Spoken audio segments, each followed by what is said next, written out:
Welcome back to Kiki's Self Mastery. My name is kikisYTcontact. Today I'm going to talk about toxic energy is everywhere and how to protect yourself where everything is chaotic. And I just want to give you a couple of tips and pointers of the things that I do in order to stay a bit more balanced when it comes to the toxicity that's out there. And even prior to everything that's going on in 2025, this is what I do for my mental health, especially after running from a narcissistic abusive relationship. The first thing I did was isolate myself. Now, a lot of people are afraid of isolation. I, on the other hand, love and adore isolation. I do not glorify it. I am a introvert, selective extrovert. Okay, like I go out when I want to, however I want to. It is not a need for me. I can be in my house for months without being around anyone, and I do not care. Okay, I think that's partially also because I grew up with siblings, cousins, children, things like that. I have never really been alone,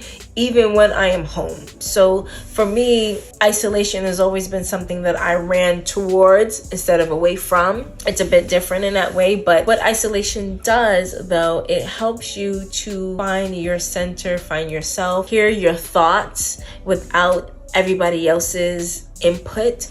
It just does so much to help you heal, to help you grow, evolve, the things that you want to do. You have that private space to do so, even if it's just an hour. You can use that time to meditate, to work on a project you've been thinking about for a while, to clean up. Like cleaning can be a form of meditation, and just like use that opportunity to remove whatever toxicity that may be in your life. For me, for example, I live in an area that I no longer relate to. None of it related to me. So and for me, it was really important to move in order to be in a better environment that I was, one, happy to be around, but also two, I didn't see faces and people that I just was disgusted by.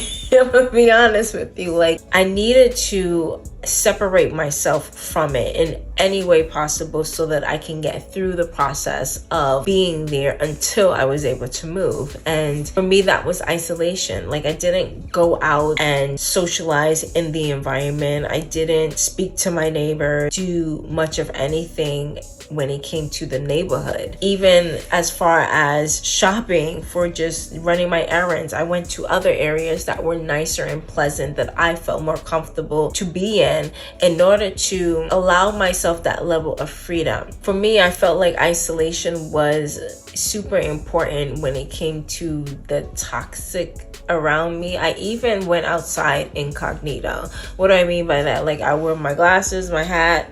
Like, I don't want people in my face and my eyes. Like, I'm covered up. Like, don't look at me. My thing was I need to go in and out. Like, period. Don't stop and talk to me. I'm not trying to look dolled up and pretty. Like, no, I'm incognito.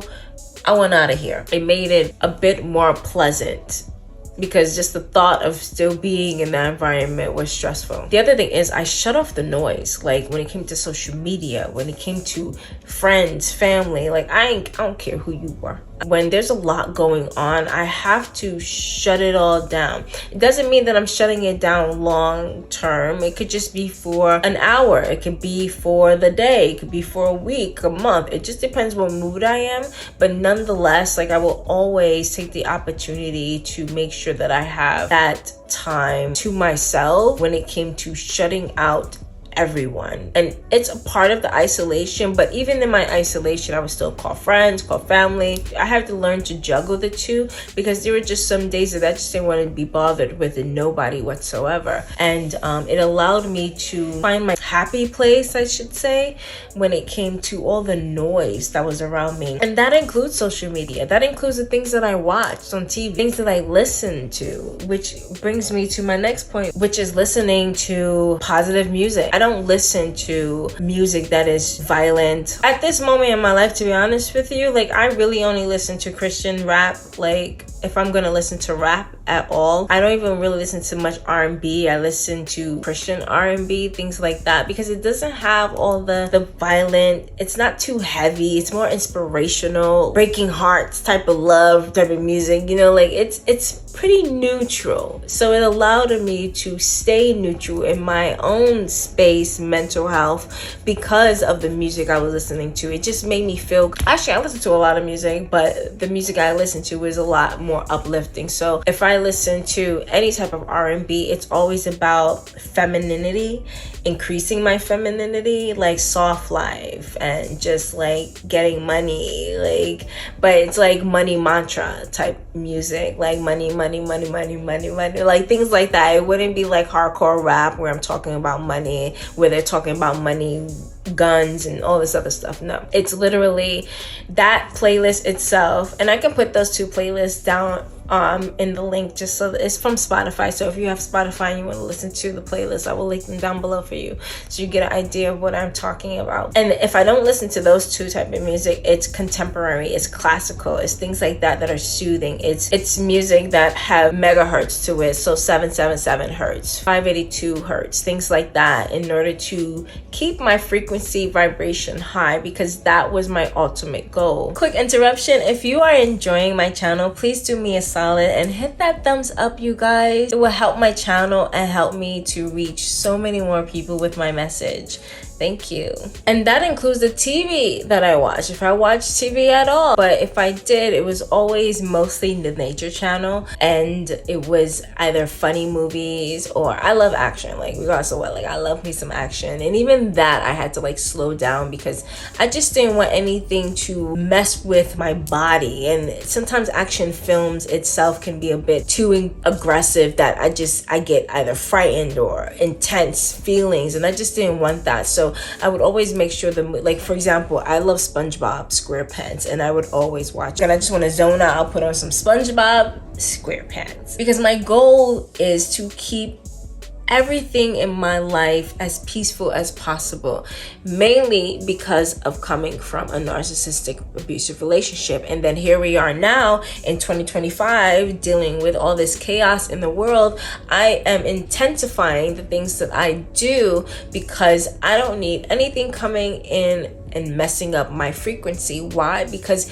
keeping my frequency high is how I stay continuous when it comes to the good things that are coming into my life. I am very aware of that energy flows where energy goes, and if I concentrate on the negative stuff, I'm going to then receive more negative stuff in my life. So I'm making a choice, a very, very clear choice, that whatever I consume, I'm making sure to know that is going to come back to me 10 times fold. And I am very, very cautious about what goes out and what comes in. I don't want to be depressed. I don't want to be down and out. Don't want to stress. Don't want the anxiety. I don't want all the things that being in a narcissistic abusive relationship can bring onto your body. I don't want to continue that now that I'm out of it. You know what I mean? So I want to make sure that I start to nurture myself in the best way possible, so that my body can thrive now, especially knowing the damage that was done. Which also goes into my eating habit. The thing is, like, when you're down and out, when you're depressed, when you're feeling sorry for yourself, you don't feel like cooking or eating clean and eating healthy. And when you don't do those things, your body reacts in a way that is sluggish and slow and tiresome and so on and so forth. So you it's like a ripple effect. Like, you're already feeling bad, so you eat the crappy shit, and then you come back and thinking and wonder, why do I feel like crap? Like, come on, like, you really have to be diligent when it comes to eating better, because that's whole body, you know, health. And you really have to understand that what you consume is definitely going to play a huge part on your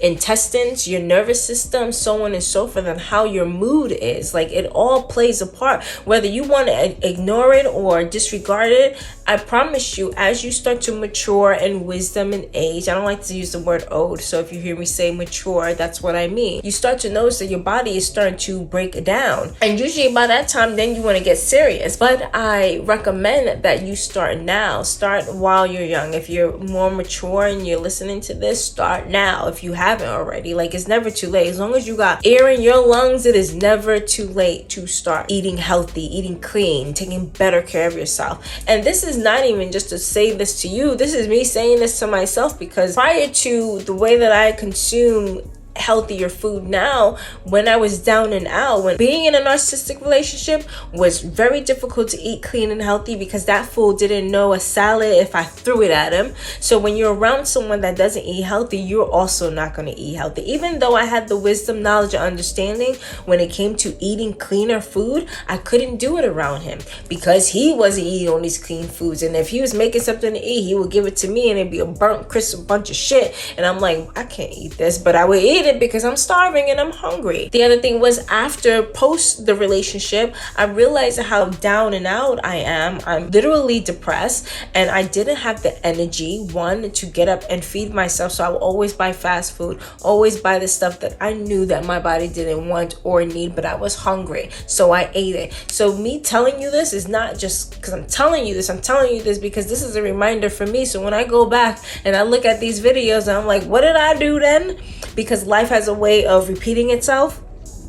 It's a roller coaster. I don't want to forget. So if I come back to these videos and I remember, oh, that's what I did to get myself back on track, because we're not always going to be at the top of our game. We tend to fall. That's life. It's an up and down roller coaster. So I'm using this as an opportunity to also tell my future self, you know, like, you gotta go back to taking care of your body, eating healthy, eating clean, because I promise you, your energy is gonna skyrocket. You're gonna thrive. You gotta heal your gut. Like, there's so much. I used to know a lot about the gut health and things like that, but I didn't take it as seriously. It wasn't until after being with this stupid devil that now I took it so much seriously, because so much of my body had gone through so much trauma that it was reflecting. It started to reflect now. I started to reap the benefits of putting my body through so much stress. So I truly mean that when I say that your mental health, your overall health, it plays a part when it comes to the way you consume food. And if you are conscious about taking care of your body, even on the days you don't feel like it, you reduce the impact of the damage that it may cause in the future. Which leads me to visualizing your goals. Like, when you are going through a lot mentally, when you're in an environment you don't want to be in, when you're doing things that you don't want to do, the one thing that I do that works for me is that, you know, I'm always thinking about that this too shall pass. So I'm always in the mental space of visualizing where I want to be, where I want to go. For example, when I wanted to move and I hear my freaking neighbors downstairs and they're loud as shit because they just don't know how to speak with a quiet voice, and I can literally hear every single thing that they're saying, it would irk my soul that I would have to put on white noise and have it play all day because I got tired of hearing them. But it would bother me so much that it was so much easier sometimes to put on the white noise and then to calm my body, to calm the anxiety that I felt coming through and the anger that I felt coming through. I would visualize where I wanted to be, the places I wanted to live in, the things, how I'm going to decorate the room, how I wish for the garden to look like, you know, like I would just put myself in a happier place. And I feel like if you have these tools in your toolbox, it makes it easier to get through life when life is hectic and hard, because it's a mind game and you have a choice to either choose the high road or the low road, and that will determine the life that you are living every single day. Granted, there were times where I just wasn't in the right environment for me. I didn't feel happy in the place that I was living, doing the things that I wanted to do, not having the money that I wanted. And yet and still, I chose to visualize, talk to myself kind, say affirmation. And it's not easy. I don't want nobody to tell you and make you think and sit and feel like all this is easy. No, it's not. None of it is easy, but it takes practice. It takes a lot of practice. And the one thing I can promise you, though, is that once you practice often, it gets easier because you start to remember to do it more and more and more. That's the thing. Like, a lot of people complain about things aren't working, this doesn't work, that doesn't work, but you can't stop. You have to be diligent. You have to be consistent. You have to be persistent. And when you are able to do that, you start to realize that the repetition is a mother of skill. And once it becomes a skill, you are good. You don't have to constantly remind yourself anymore. It just comes like second nature. And that's what you have to do. You have to make it a skill. and repetition is how you do it.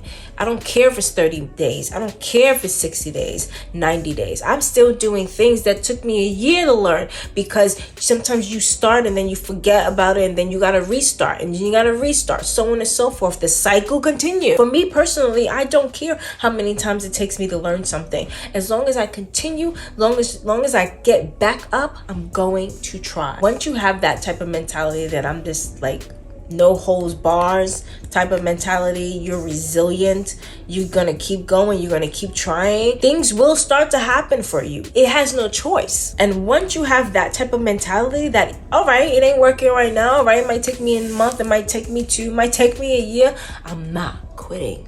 I'm only gonna get better, because that is the reality. You're only gonna get better. You might have to pivot a couple of times, but you're gonna get better. And once you do that, like everything starts to fall in your lap. Everything. It may not even be there physically, it's mentally. You start to realize, damn, I'm not even the same person I was. Like everything I want, everything I wish and desire, I may not have those things yet, but what has changed is my mentality, things that I say, how I speak to myself, how I speak to others, how I carry myself, the confidence I have, all of it. It changes you. You then are a reflection of what you're looking for. You are now attracting what you want, because a lot of people fail to understand that we are energy. You have to keep your vibration high to attract the things that you want, because that is the only way that you're going to receive those things. There's so much more to it, but as well, like you also have to remove the old and get rid of the old in order to receive the new. But that's another topic. I hope this helps. I hope this clarifies things. Don't give up. This world is changing for the good. Keep that in mind. And most of us are out here fighting for that good. And my job as a part of the collective, as a part of the light workers, is to make sure that I keep my energy, vibration high, because they want you to lower your vibration. They want you to be a low vibrational being walking this earth and adding to the slum. Don't do that. Be the light, because it's just going to make this world a better place to live in for you and for everyone else. Like, I feel like I'm the luckiest person in the world having this opportunity to even share this message of what I've learned, what I have experienced. And I've come a long way just to get here. That's why it's so exciting. That's why I have so much love and passion when I speak to you guys, because this is exciting for me. My job, I feel, is to plant seeds. The knowledge and wisdom and understanding that I have acquired, who am I to hold that in? Who am I to keep all this to myself? Like, it has gotten me so far. Even if this message reach one person, that's good enough for me, because that one person is going to tell another person, and so on and so forth. It's a ripple effect. So yeah, I hope you guys enjoyed this. Please give me a thumbs up. I love you for that. Until next time.